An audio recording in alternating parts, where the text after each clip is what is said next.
गहन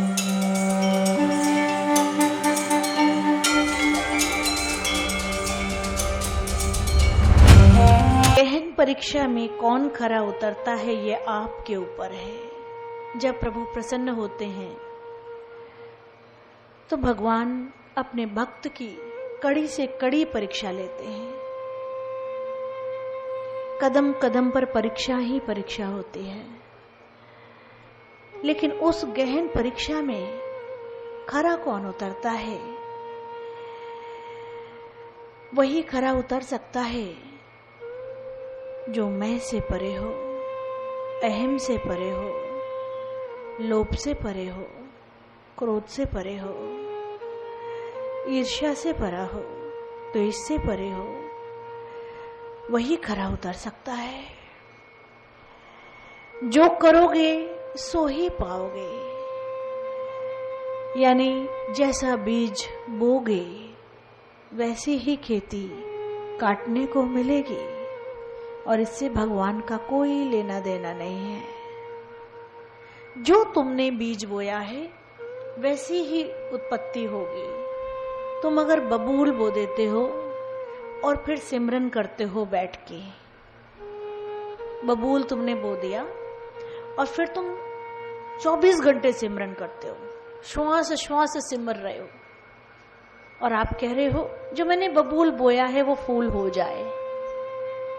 सोचो, क्या वो फूल हो जाएगा?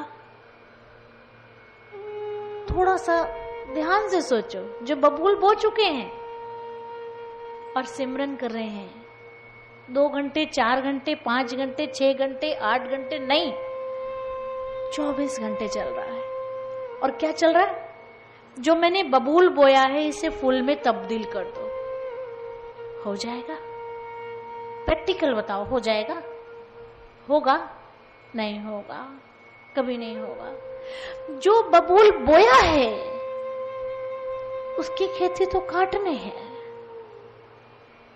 जो तुम सिमरन कर रहे हो उसका जो फल है वो भी तुम्हें मिलेगा। सिमरन का जो फल है वो तुम्हें मिलेगा। लेकिन यदि तुम्हारा सिमरन इसलिए है कि बबूल को फूल कर दो, तो वो फूल नहीं होगा।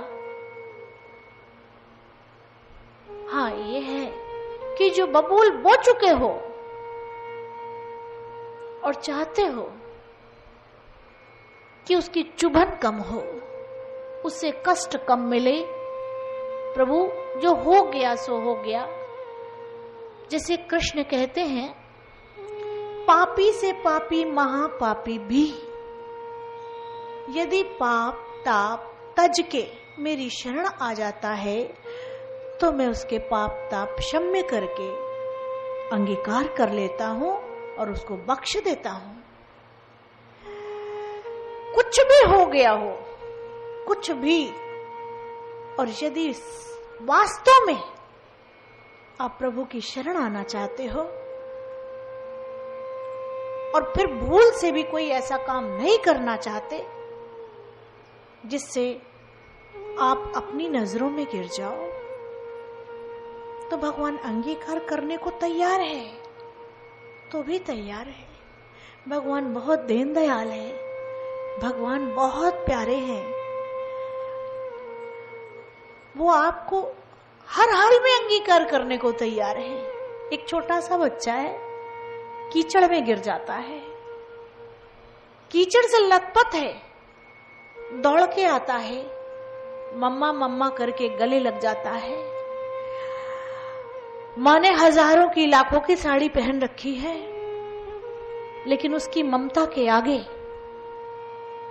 उसे नहीं दिखता कि बच्चे के शरीर में कीचड़ लगा है। क्यों? ये माँ की ममता है, ये माँ की ममता है। माँ को पता है साड़ी धुल जाएगी। ये अंगीकार हो गया है, ये स्पर्श हो गया है, ये प्रभु शरण में आ गया है, तो प्रभु इसके कीचड़ को तुम धो दो, इसे अंगीकार कर लो, बशर्ते तुम आ गए हो तो। शरीर से आना आना नहीं होता। आना कैसे होता है? शरीर से आ जाना सिर्फ आ जाना नहीं होता। जब तक तुम्हारा ध्यान, जब तक तुम्हारी लौ पूरी तरह से उससे जुड़ ना जाए। नमो नमो गुरुदेव तुझको नमो नमः। नमो नमो गुरुदेव तुझको नमो नमः। नमो नमो